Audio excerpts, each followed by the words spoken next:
Imaginez, devant vous se dresse une machine de 3 mètres de large et 2,50 m de hauteur. Sur cette machine, un rouleau de tissu défile sous vos yeux. Votre mission, si toutefois vous l'acceptez, examinez ce tissu du matin au soir à l'affût du moindre défaut.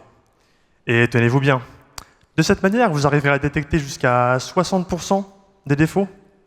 Impressionnant, n'est-ce pas? Peut-être pas tant que ça, hein. Ma thèse consiste à améliorer ce processus de contrôle qualité. Pour ce faire, je place 5 caméras, haute définition, épaulées par des projecteurs puissants, qui capturent chaque centimètre du tissu défilant à la vitesse de 60 mètres par minute. Mais passons maintenant à la partie la plus captivante, le traitement des images. Ici, j'ai introduit mon arme secrète, l'intelligence artificielle. Et non, je vous rassure tout de suite, pas besoin d'une armada d'ordinateurs surpuissants. Un simple PC gamer haut de gamme fera l'affaire.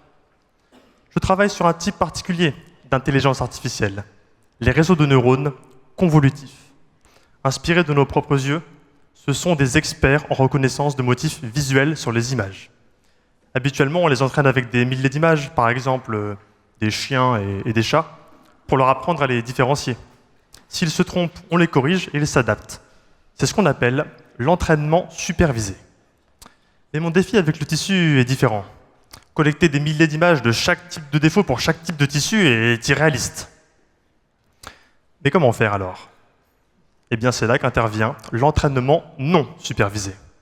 Ici, je forme mon réseau à reconnaître ce qu'est un tissu normal.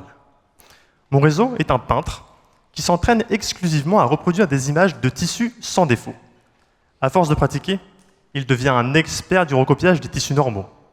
Mais si plus tard, après son entraînement, je lui demande de recopier du tissu avec un défaut, sa reproduction sera imprécise. Et en comparant d'une part l'image capturée par mes caméras et d'autre part la reproduction de mon réseau, je peux identifier les écarts et une grande différence signale un défaut. Revenons à ma machine et mes caméras.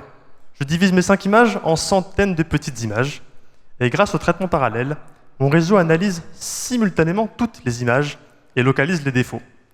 La découpe du tissu est ensuite ajustée pour minimiser le gaspillage.